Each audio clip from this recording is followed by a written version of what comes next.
Hello YouTube, Ultra High Relief here, and making a video to show you something I think is interesting.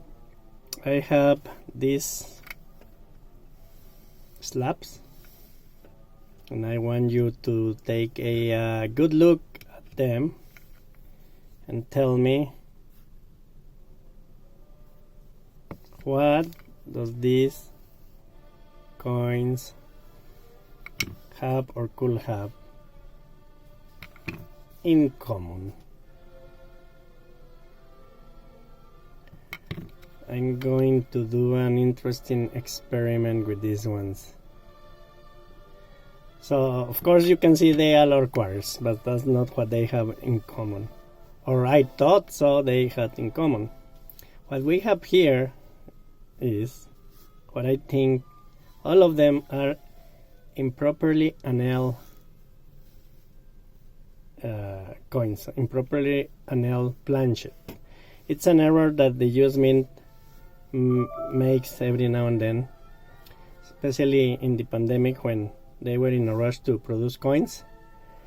It's an error on the in the process when they heat the planchets, and they don't do it in the right temperature. They overheat it.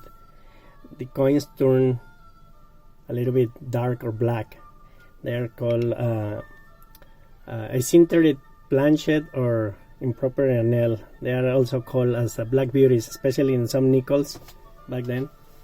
So it's an interesting error. So I thought I found a few, and I sent them for grading, and the results were all mixed. You can tell right now. So if you can find out on these slabs which ones were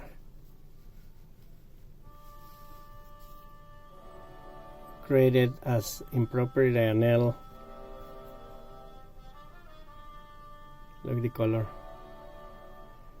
synthetic planchet. And I will be, I don't know if cracking them up and send them to Anacs, or send these slabs like they are and send them to Anacs for attribution for the improperly annealed error. As you can see, this one was graded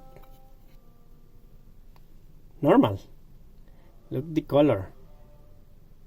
So it wasn't graded as clean or questionable color or anything. And look at that toning, but it's not because it's decades old toning or artificial tone. It was an improperly annealed coin, but they didn't attribute it, and they graded. So that's interesting, because then we have this one. Of course you can tell it's genuine, not gradable. They mark this as questionable color. So how in the world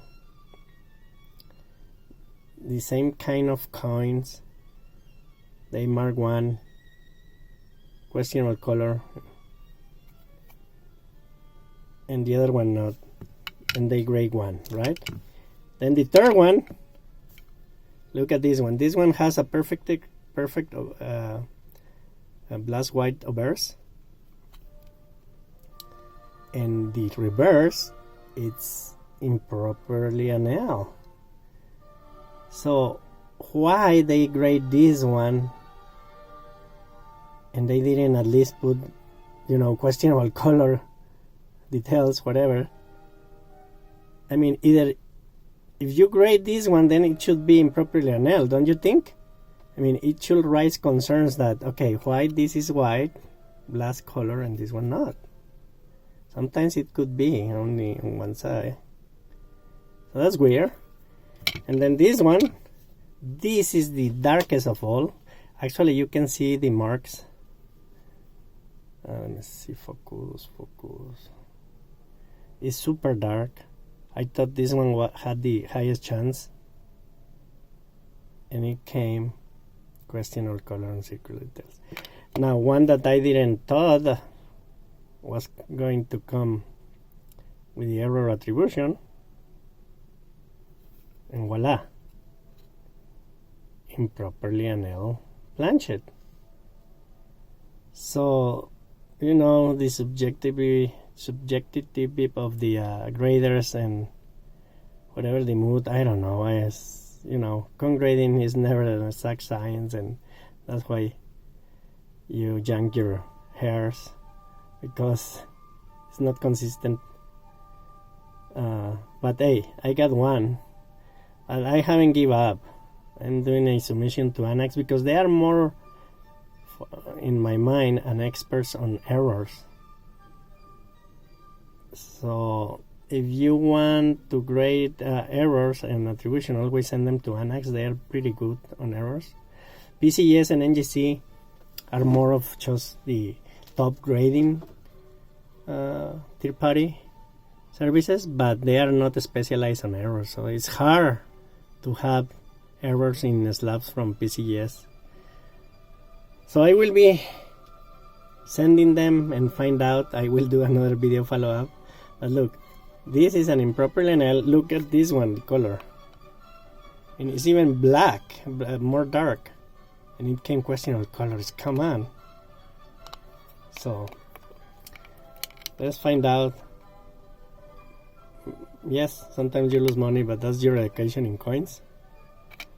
And I'm eager to find out what Anacs do. I think for errors, you should always send them to Anacs. But let's find out. And also I will take an advantage and do another submission, error submission at the same time. I have a few ones. I have a Nike that I think is struck through on the reverse. You see there on the A pluribus unum. And it's in pretty good shape. Probably minus 60, 62, 1. So we're gonna find out. I have this penny that I think is either proof-like or damage, fake, counterfeit. I don't know, because looks proof-like to me. A 1962p. So we're gonna find out and send that one. Also, I'm gonna send this one to Anacs too. In my mind, this is a struck through on the quarter. I sent it to PCGS for attribution and they just graded it.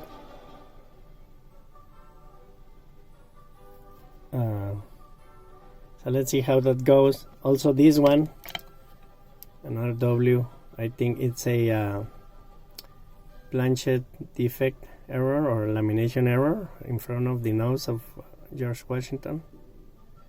So we're gonna find out. And lastly, this is a coin my daughter found control hunting. It's a B error, hard to tell there. And I just wanted to slap with the error. I sent it to PCGS, didn't attribute it. I'm hoping Anacs will do.